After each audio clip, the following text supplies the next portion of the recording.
Dans mon enfance, c'était quand j'étais petit, les voitures, on allait voir celle à César-Fournier à la gare. Quand ils partaient à la chasse avec les chiens et le fusil qui sortait décapotable. Max Bourget, il en avait une, mais il ne roulait plus parce qu'il buvait des verres. Il y avait peut-être 5-6 voitures à Verneuil. Comment ça se fait que ce César Fournier vivait de cette manière-là? Il Pourquoi? était riche. Et Le pourquoi? Moderna, l'hôtel de la gare et le Donc Moderna. c'est un industriel.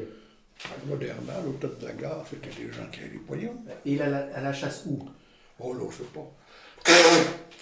Je sais pas. Ouais. Alors ça, c'était l'industrie à Vernéa. Vernéa, c'était un village industriel.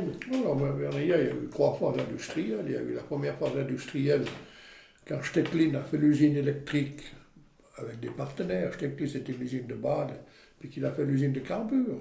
C'est là qu'a eu lieu les premiers Badois sont arrivés à Verneuil, dont par exemple les frères Cocher, que j'ai bien connus, qui ont formé la gym. Et pourquoi ils sont arrivés à Vernéa?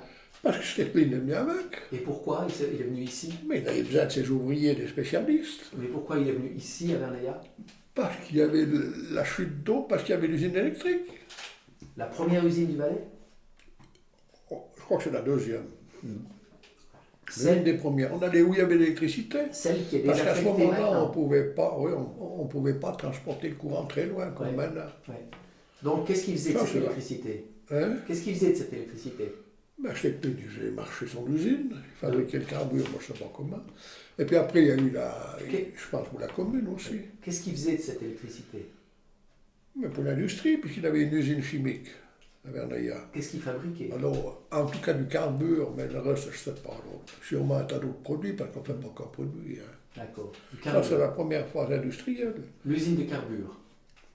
Vous l'appeliez comment? L'usine de carbure? Il y avait plus rien avec des bâtiments. Mhm. Donc Nous, vous on n'avez avait pas ça vécu à ça? Lonza. Non, pas du tout. Ça, c'est avant la guerre de 14. D'accord. Puis après, il est venu la guerre de 14, il est venu la Moderna, Mhm. téléphérique de Pialès, l'usine de Ça charbon. s'appelait déjà Moderna? Oui, ça a toujours été appelé la Moderna.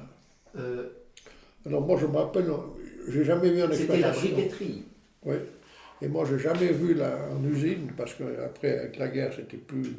Donc la guerre de 39, on expédiait le charbon, aux aciéries directement aux fonderies, mais on ne faisait plus. Mais là, moi, j'avais été avec Raymond Bojater, on jouait dans ce grand bâtiment. Il y avait la machine pour faire les boulets. Mhm.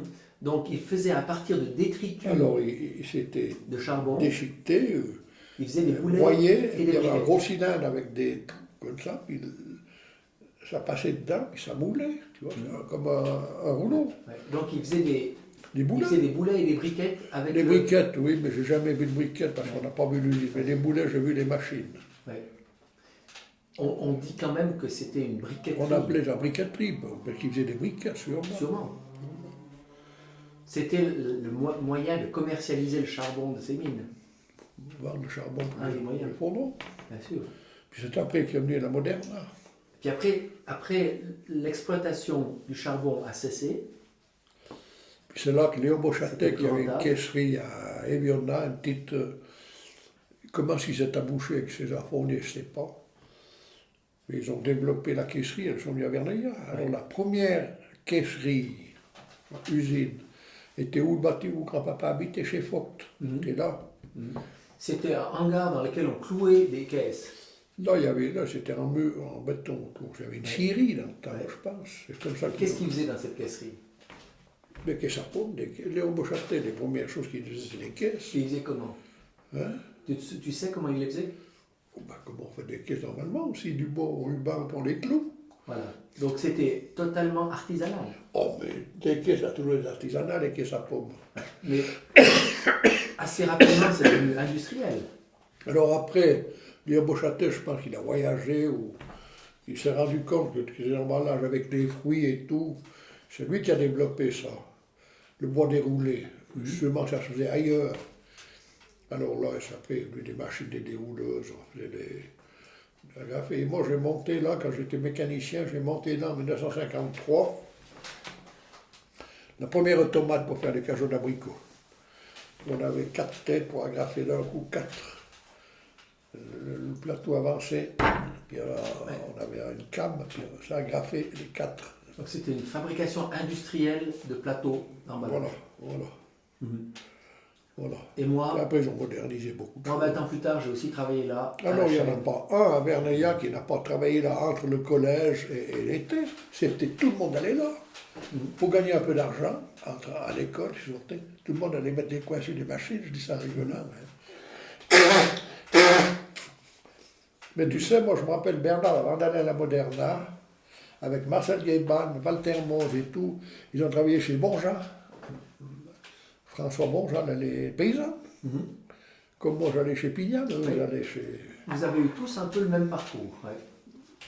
Il y avait quoi ici? Il y avait C'est rien ça. dans la guerre. La première des Moi, un choses, jeune qui avait c'était 16-17 ans, c'était les travaux qui agricoles. voulait gagner un peu d'argent avec le travail agricole, Et puis après, le début de l'industrie. et puis après l'industrie comme la Moderna. Ouais. Voilà. Mais c'était la seule industrie, la Moderna, qui pouvait utiliser des gens de 16-17 ans. Sa formation. Toi, tu as travaillé à quel âge là-bas? Oh, moi, la Moderna, j'étais à 23 ans, comme Donc, toi, mécanicien. tu étais déjà mécanicien. Bon, j'ai travaillé chez des paysans, puis après, j'ai fait l'apprentissage, alors j'ai plus besoin de travailler. Un mécanicien, c'était déjà en quelque sorte un homme très compétent dans une usine comme la Moderna. À la Moderna, j'étais le seul professionnel. Mhm. J'étais adulé. J'étais le seul Les professionnel. autres, les autres Tous les ouvriers, manœuvres. c'était des Suisses ou des étrangers? Oh, il y avait quelques étrangers, Gabraro, mais Randazzo, tout cela sont d'Italie. Hein. Ouais. Mais au début, c'était... Mais autrement, c'était tout Jacquier, Victor Des gens Jacquier, d'ici. c'était tous des gens de Verneuil, de la région. Et il y avait combien il y avait beaucoup de monde au Il y a début, eu plus de 200 l'année. mais c'était à l'époque, ou c'était après? Mais ça, c'est quand il y avait une quantité de femmes qui faisaient des cajots, des Alors c'était paniers. les Italiennes. Mais 100, 120, 130 régulièrement, il y avait. Alors, comme c'était cyclique, c'était comme ça. Hein.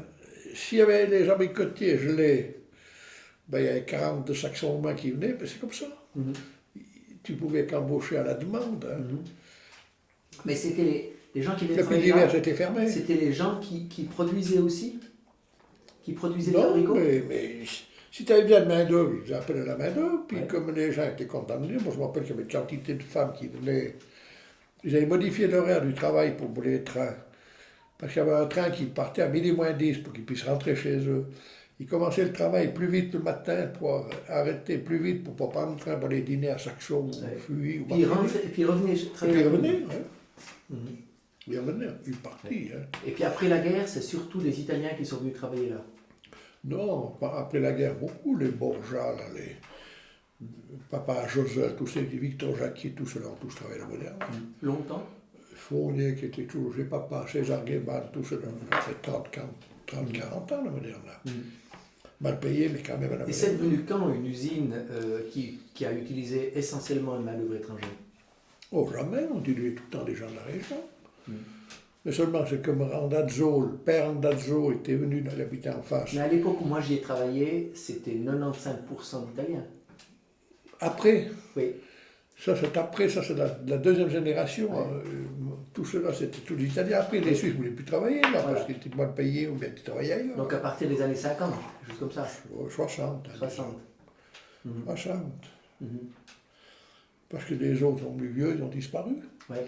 Et puis les jeunes n'ont pas voulu s'engager à la Moderna, ils allaient ailleurs s'ils pouvaient se fixer, comme ça. Hein.